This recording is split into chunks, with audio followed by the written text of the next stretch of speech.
Media buyers logging into Meta Ads Manager this week are opening their dashboards to a sudden, massive drop in reported conversions. For some accounts, bottom-of-funnel remarketing campaigns appear to have lost up to 50% of their effectiveness overnight. This drop occurred without any corresponding budget cuts. Target audiences were not modified, and the ad creatives are identical to last week. More importantly, back-end revenue data from Shopify stores and CRM software, the platforms managing actual customer relationships and sales, has remained completely flat. The cause of this discrepancy is a measurement update rolling out to all accounts, the March 2026 Meta Attribution Overhaul. Meta swapped its measurement ruler for a stricter one, even as the underlying auction mechanics remain identical.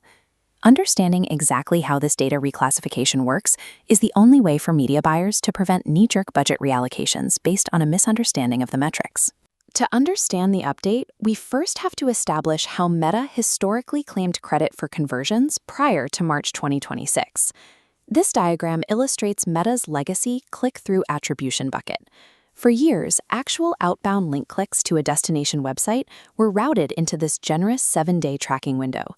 But low-intent social actions, likes, shares, saves, and comments, were also routed directly into this exact same 7-day bucket. Treating high-intent website clicks and passive in-app social actions as mathematical equals heavily inflated the reported numbers inside Ads Manager. This method created a persistent conflict with third-party analytics platforms like Google Analytics, Northbeam, and Triple Whale. These independent measurement tools refuse to track those platform-specific social actions, assigning conversion credit exclusively to true outbound link clicks. Because of this structural flaw, Meta routinely reported up to 30% more conversions than what independent analytics could verify. Advertisers eventually realized the platform was grading its own homework with a skewed rubric, eroding trust in Meta's data and making this measurement split a necessity. To close that attribution gap, Meta implemented a precise mechanical fix.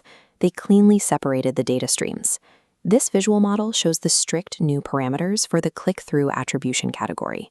Only true, verified link clicks that actually send a user to a destination URL now qualify for this 7-day tracking window. Everything else moves to a newly created secondary category, engage-through attribution. All social interactions, the likes, saves, shares, and comments, have been entirely evicted from the click-through category. Social actions shifted from a 7-day attribution window to a 24-hour limit. Any user conversion that happens more than 24 hours after a social interaction is completely ignored by Meta's new reporting engine.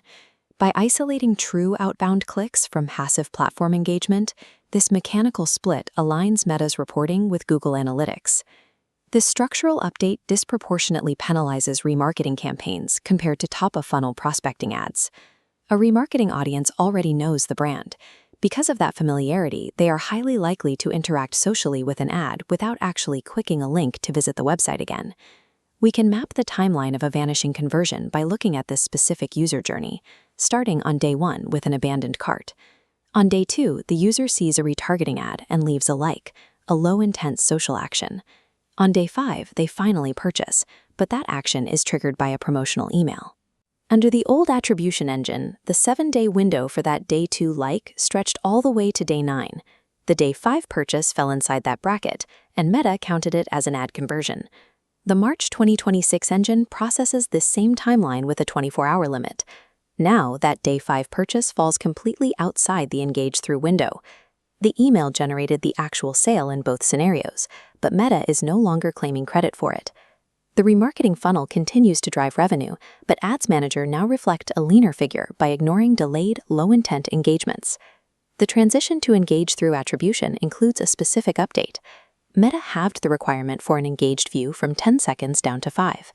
The old 10-second rule was an obsolete metric, originally calibrated for long-form video consumption on the traditional Facebook feed. This pie chart illustrates the internal metadata regarding short-form video behavior that forced the change. According to their metrics, 46% of all purchase conversions driven by Reels occur within the first 2 seconds of user attention. This tightened 5-second threshold means media buyers must front-load brand presence and product visibility in their video hooks to successfully capture attribution credit. Adapting accounts to this new reporting environment requires specific operational tactics. The primary directive is to maintain existing remarketing campaigns despite the initial reporting dip. Instead, modify Ads Manager dashboards to reflect the new reality by adding side-by-side columns for both click-through and engage-through purchases. Furthermore, historical data from February cannot be directly compared to April metrics without accounting for the attribution shift.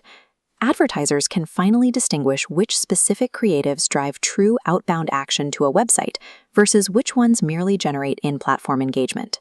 This clarity improves A/B testing by allowing brands to optimize specifically for high-intent link clicks rather than accidental likes. The initial drop in reported numbers induces panic, but this update strips away platform noise, leaving a leaner attribution engine aligned with actual business revenue.